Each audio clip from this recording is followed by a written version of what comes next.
L'étranger, Albert Camus. Première partie.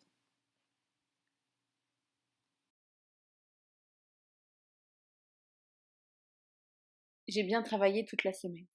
Raymond est venu et m'a dit qu'il avait envoyé la lettre. Je suis allée au cinéma 2 fois avec Emmanuel, qui ne comprend pas toujours ce qui se passe sur l'écran. Il faut alors lui donner des explications. Hier, c'était samedi, et Marie est venue, comme nous en étions convenus. J'ai eu très envie d'elle parce qu'elle avait une belle robe à raies rouges et blanches et des sandales de cuir. On devinait ses seins durs et le brin du soleil lui faisait un visage de fleurs. Nous avons pris un autobus et nous sommes allés à quelques kilomètres d'Alger, sur une plage resserrée entre des rochers et bordée de roseaux du côté de la terre. Le soleil de 4 heures n'était pas trop chaud, mais l'eau était tiède, avec de petites vagues longues et paresseuses. Marie m'a appris un jeu. Il fallait, en nageant, boire à la crête des vagues, accumuler dans sa bouche toute l'écume, et se mettre ensuite sur le dos pour la projeter contre le ciel. Cela faisait alors une dentelle mousseuse qui disparaissait dans l'air ou me retombait en pluie tiède sur le visage. Mais au bout de quelque temps, j'avais la bouche brûlée par l'amertume du sel. Marie m'a rejoint alors et s'est collée à moi dans l'eau. Elle a mis sa bouche contre la mienne.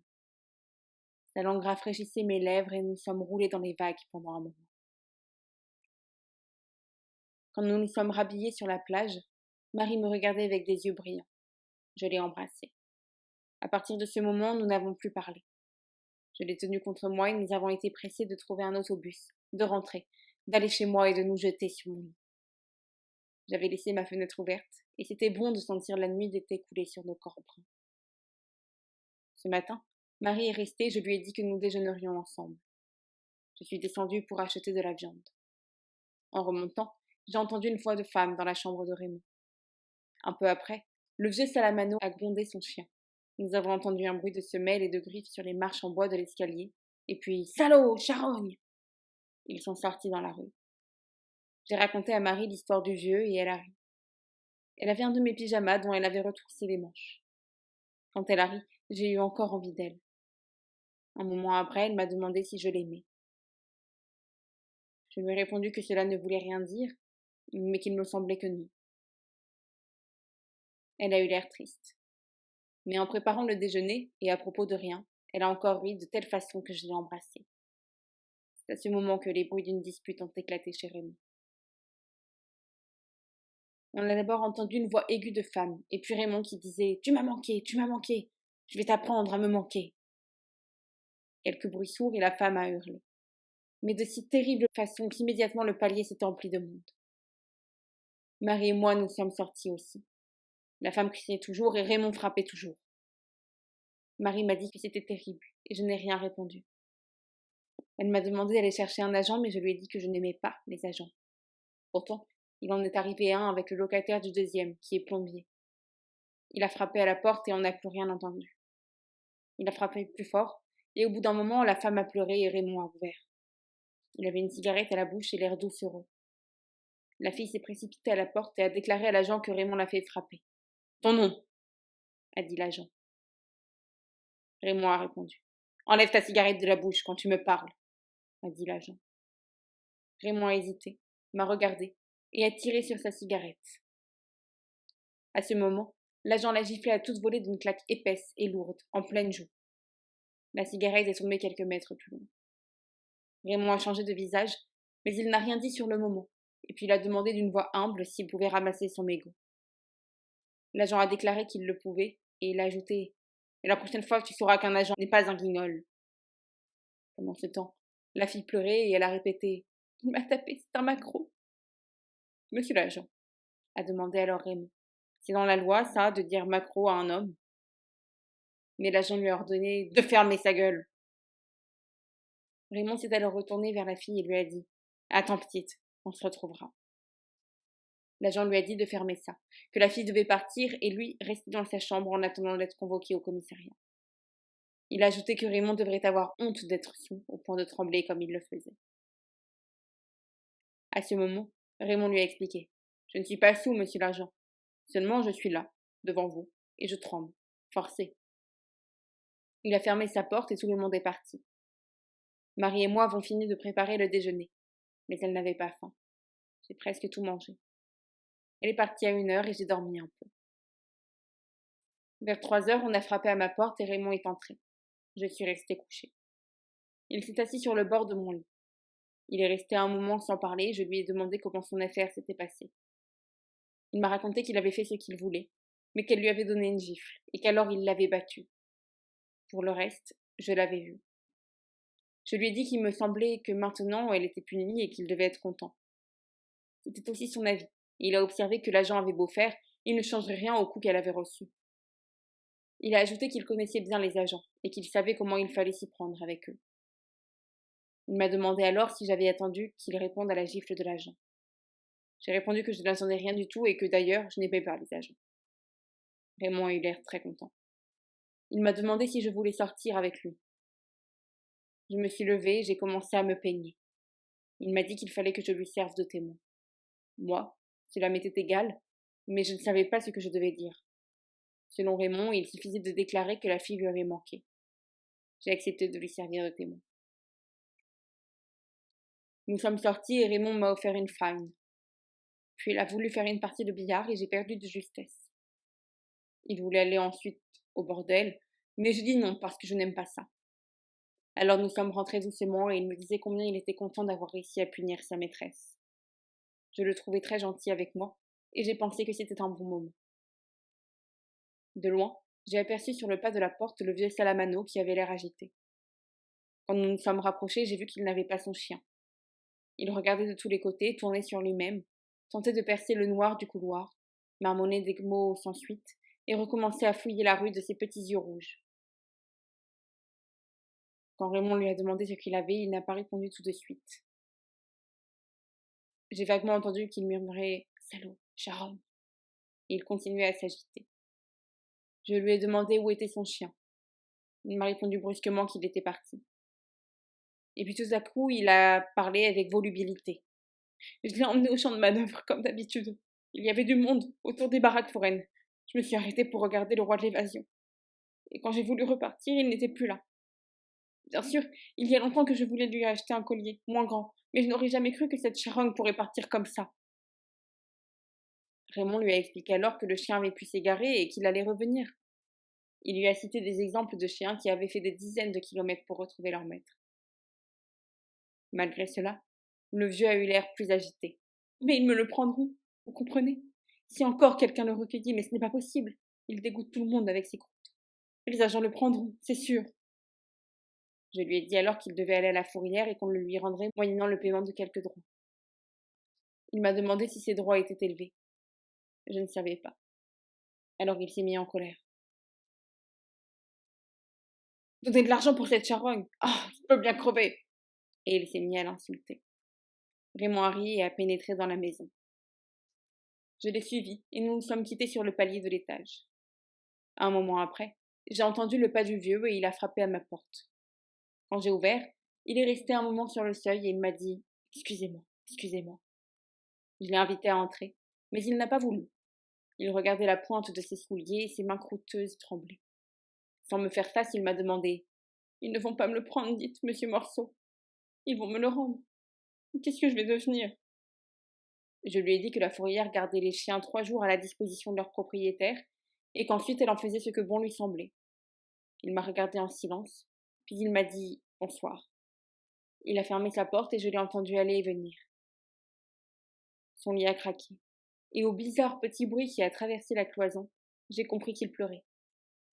Je ne sais pas pourquoi, j'ai pensé à maman. Mais il fallait que je me lève tôt le lendemain. Je n'avais pas faim et je me suis couchée sans dîner.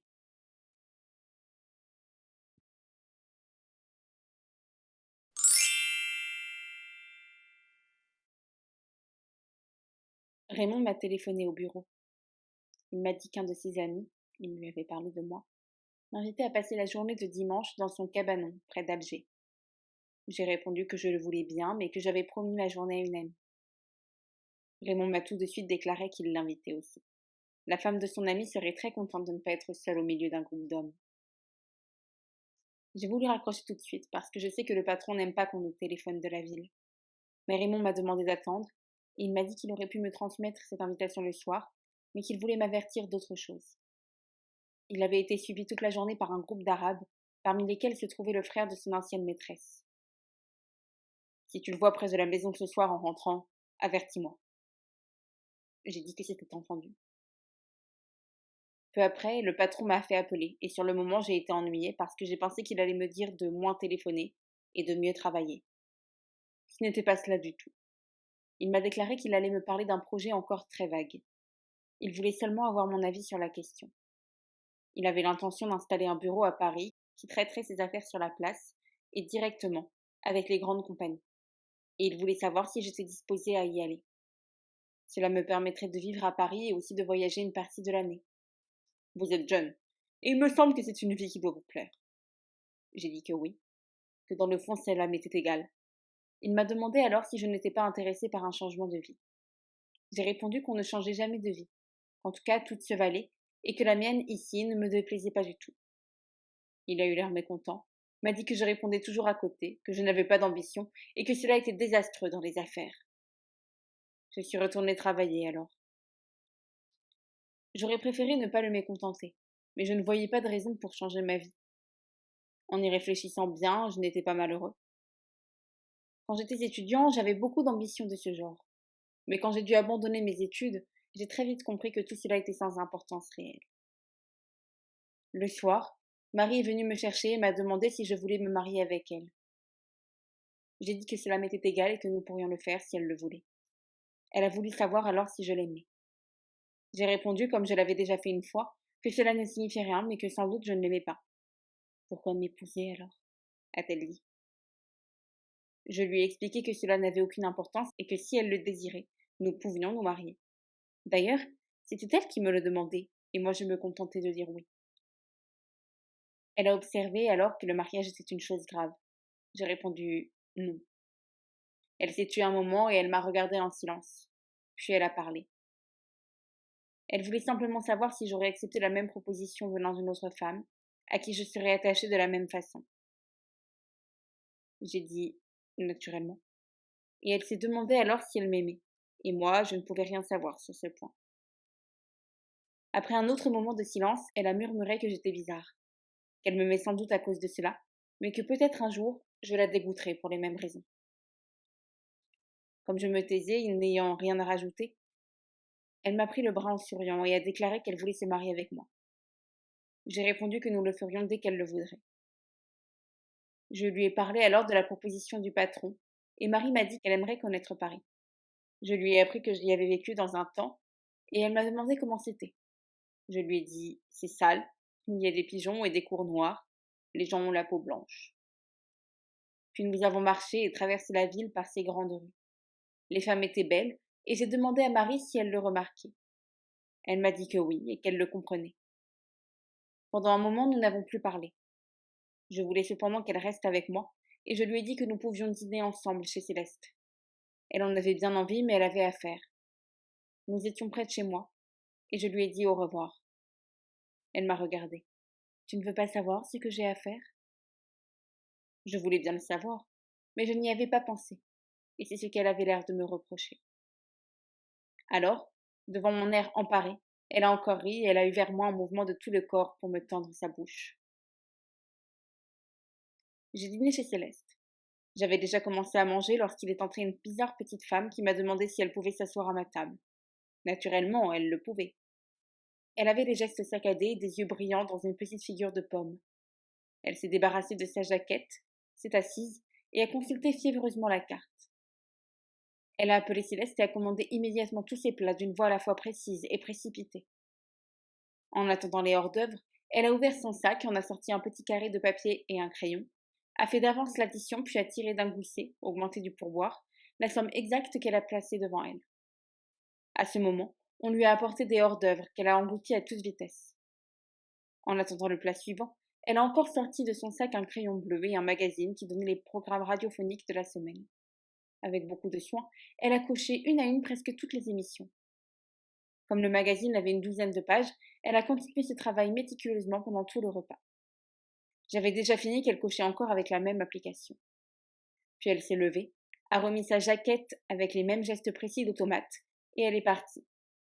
Comme je n'avais rien à faire, je suis sortie aussi et je l'ai suivie un moment. Elle s'était placée sur la bordure du trottoir, et avec une vitesse et une sûreté incroyables, elle suivait son chemin sans dévier et sans se retourner. J'ai fini par la perdre de vue et par revenir sur mes pas. J'ai pensé qu'elle était bizarre, mais je l'ai oubliée assez vite. Sur le pas de ma porte, j'ai trouvé le vieux Salomano. Je l'ai fait entrer, et il m'a appris que son chien était perdu car il n'était pas à la fourrière. Les employés lui avaient dit que, peut-être, il avait été écrasé. Il avait demandé s'il n'était pas possible de le savoir dans les commissariats. On lui avait répondu qu'on ne gardait pas trace de ces choses-là parce qu'elles arrivaient tous les jours. J'ai dit au vieux Salamano qu'il pourrait avoir un autre chien, mais il a eu raison de me faire remarquer qu'il était habitué à celui-là. J'étais accroupie sur mon lit, et Salamano s'était assis sur une chaise devant la table. Il me faisait face, et il avait ses 2 mains sur les genoux. Il avait gardé son vieux feutre. Il mâchonnait des bouts de phrases sous sa moustache jaunie. Il m'ennuyait un peu, mais je n'avais rien à faire et je n'avais pas sommeil. Pour dire quelque chose, je l'ai interrogé sur son chien. Il m'a dit qu'il l'avait eu après la mort de sa femme. Il s'était marié assez tard. Dans sa jeunesse, il avait eu envie de faire du théâtre. Au régiment, il jouait dans les vaudevilles militaires. Mais finalement, il était entré dans les chemins de fer, et il ne le regrettait pas, parce que maintenant il avait une petite retraite. Il n'avait pas été heureux avec sa femme, mais dans l'ensemble, il s'était bien habitué à elle. Quand elle était morte, il s'était senti très seul. Alors, il avait demandé un chien à un camarade d'atelier. Il avait eu celui-là très jeune. Il avait fallu le nourrir au biberon. Mais comme un chien vit moins qu'un homme, ils avaient fini par être vieux ensemble. Il avait mauvais caractère, m'a dit Salamano. De temps en temps, on avait des prises de bec. Mais c'était un bon chien, quand même. J'ai dit qu'il était de belle race, et Salamano a eu l'air content. Et encore, a-t-il ajouté. Vous ne l'avez pas connu avant sa maladie. C'était le poil qu'il avait de plus beau. Tous les soirs et tous les matins, depuis que le chien avait eu cette maladie de peau, Salamano le passait à la pommade. Mais selon lui, sa vraie maladie, c'était la vieillesse. Et la vieillesse ne se guérit pas. À ce moment, j'ai bâillé, et le vieux m'a annoncé qu'il allait partir. Je lui ai dit qu'il pouvait rester et que j'étais ennuyée de ce qui était arrivé à son chien. Il m'a remercié. Il m'a dit que maman aimait beaucoup son chien. En parlant d'elle, il l'appelait « votre pauvre mère ». Il a émis la supposition que je devais être bien malheureux depuis que maman était morte, et je n'ai rien répondu. Il m'a dit alors, très vite et avec un air gêné, qu'il savait que dans le quartier on m'avait mal jugé parce que j'avais mis ma mère à l'asile. Mais il me connaissait, et il savait que j'aimais beaucoup maman. J'ai répondu, je ne sais pas encore pourquoi, que j'ignorais jusqu'ici qu'on me jugeât mal à cet égard, mais que l'asile m'avait paru une chose naturelle, puisque je n'avais pas assez d'argent pour faire garder maman. D'ailleurs, ai-je ajouté, il y avait longtemps qu'elle n'avait rien à me dire et qu'elle s'ennuyait toute seule. Oui, m'a-t-il dit, et à l'asile, du moins, on se fait des camarades. Puis il s'est excusé. Il voulait dormir. Sa vie avait changé maintenant, et il ne savait pas trop ce qu'il allait faire. Pour la première fois depuis que je le connaissais, d'un geste furtif, il m'a tendu la main, et j'ai senti les écailles de sa peau. Il a souri un peu, et avant de partir, il m'a dit « J'espère que les chiens n'aboieront pas cette nuit. Je crois toujours que c'est le mien. »